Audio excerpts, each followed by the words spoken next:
Assalamualaikum warahmatullahi wabarakatuh.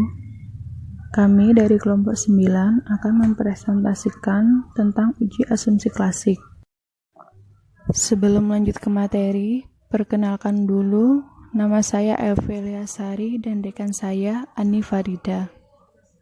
Tujuan uji asumsi klasik, agar estimasi dari koefisien regresi tidak bias, maka sebelum melakukan proses analisis regresi berganda harus dilakukan lebih dulu pengujian beberapa asumsi klasik. Tujuan yang pertama, uji normalitas. Tujuan uji normalitas yaitu mengetahui kenormalan data yang berdistribusi normal apabila nilai residual mendekati angka 0. Uji normalitas menggunakan histogram jika nilai residualnya rata-rata mendekati angka 0 dan kurva membentuk lonceng atau genta, maka dapat disimpulkan bahwa data yang dianalisis memenuhi asumsi kenormalan data. Mode regresi yang baik yaitu mempunyai distribusi data atau mendekati normal. Diagram normal PP plot of regression standardized residual dependent variable motivasi kerja seperti gambar di bawah ini. Deteksi normalitasnya yaitu terlihat titik-titik menyebar di sekitar garis diagonal. Penyebarannya mengikuti arah garis diagonal, maka mode regresi layak dipakai untuk prediksi dan telah memenuhi asumsi normalitas. 2. Uji heteroskedastisitas. Tujuan uji heteroskedastisitas yaitu menunjukkan nilai varians dari pengamatan real dengan yang diharapkan Y sampai Y antara nilai Y tidaklah sama atau heterogen. Deteksi adanya heteroskedastisitas yaitu adanya ketidaksamaan varian nilai residualnya antara variabel-variabel yang dapat dideteksi melalui A. Perhitungan uji koefisien korelasi Ring-Sperman yang mengkorelasikan antara nilai absolut residual dengan setiap variabel bebas. B. Grafik scatter plot. Jika grafik tersebar baik di atas maupun di bawah angka 0 pada sumbu Y, berarti tidak terjadi heteroskedastisitas, sehingga mode regresi layak dipakai untuk prediksi. Grafik scatter plot dipindahkan variabel ABS sampai RIS seperti gambar di bawah ini. Predicted value minimum 0,0888, maksimum 1,2625, mean 0,7366, standard deviation 0,29526, n-nya 30, dan seterusnya.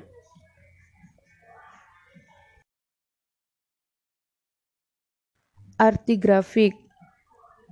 Yang pertama, dasar pengambilan keputusan. A. Jika ada pola tertentu seperti titik poin-poin yang ada membentuk pola tertentu yang teratur, bergelombang, melebar, dan kemudian menyempit, maka telah terjadi heteroskedastisitas.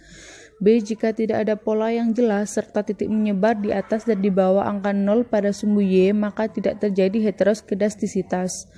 2. Grafik di atas tersebar baik di atas maupun di bawah angka 0 pada sumbu Y, berarti tidak terjadi heteroskedastisitas, sehingga mode regresi layak dipakai untuk prediksi. Uji multikolinearitas. Tujuannya yaitu melihat apakah antar variabel bebas ada korelasi. Beberapa teknik mengenali multikolinearitas. A. Variabel bebas secara bersama-sama, uji F, pengaruhnya signifikan. Tapi ternyata setiap variabel bebasnya secara parsial, uji T, pengaruhnya tidak signifikan. B. Nilai koefisien determinasi R2 sangat besar, namun ternyata variabel bebasnya uji T berpengaruh tidak signifikan. Contoh gambar hasil uji multikolinearitas seperti di bawah ini.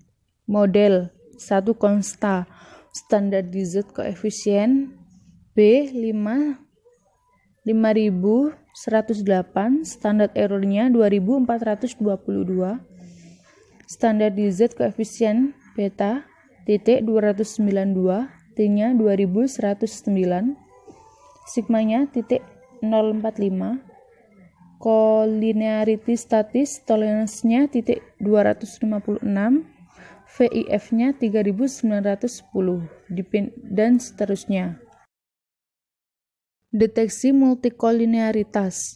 Melihat besarnya VIF, variance inflation factor, dan toleransi Dari hasil olahan data menunjukkan bahwa nilai variance inflation factor semua variabel independen berkisar antara 3.910 sampai dengan 6.697, yang berarti tidak lebih dari angka 10 dan nilai toleransinya di atas 0,1.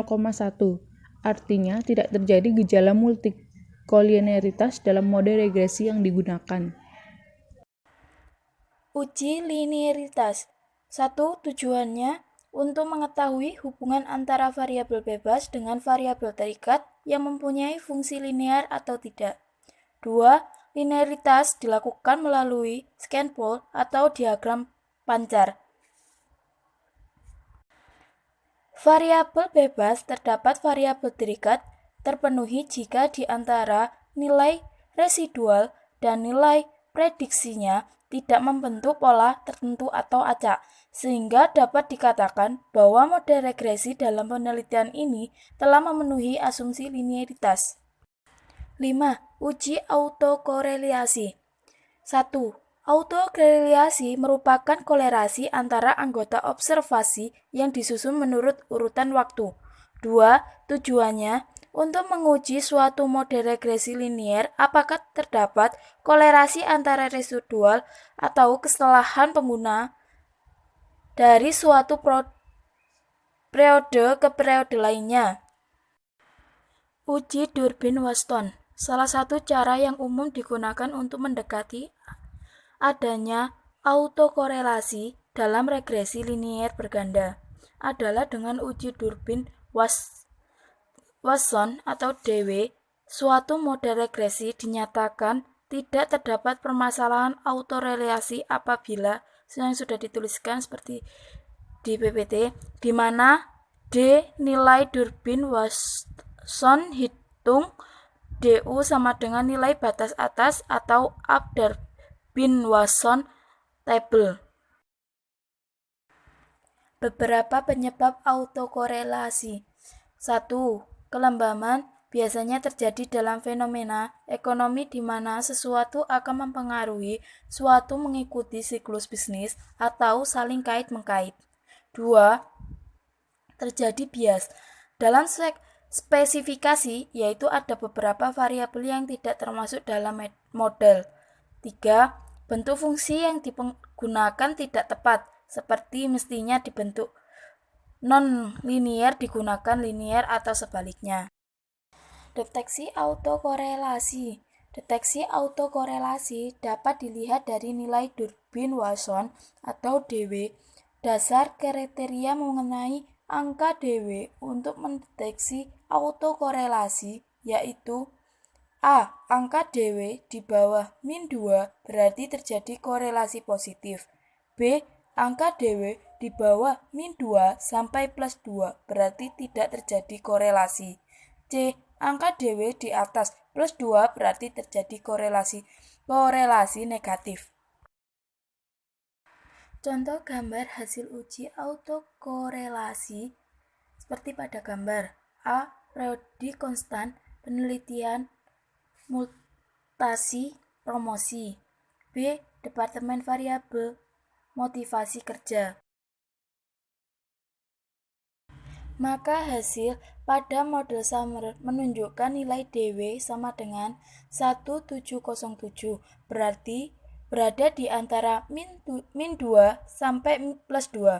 Artinya, model regresi linier berganda tidak terjadi gejala atau terdapat masalah autorelasi dan deviasi dari nilai ini menunjukkan bahwa residu tersebut tidak terdistribusi secara acak.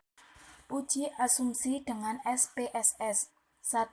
Masukkan data ke Word SPSS. 2. Klik answer dari resolution dan pilih linear. 3. Masukkan variabel yang akan dianalisis. 4. Klik statistik, kemudian pilih Durbin-Wasson dan controlling diagnostik atau uji autokorelasi dan multikorelitas. Selanjutnya, klik continue. 5. Klik port. Kemudian pilih normal probability port uji normalitas. Selanjutnya, klik continue. 6. klik Save, kemudian pilih Use Start pada Predict, False, dan Standard di residu untuk diuji heterodensititas. Selanjutnya, klik Continue. Uji asumsi dengan SPSS. Lanjut. Uji linearitas. Balik ke tampilan awal, lanjut cari graph, lanjut klik, lanjut pilih scatter atau dot, lanjut klik, lanjut pilih jenis grafik simple charter dalam Chart Preview, lanjut klik OK.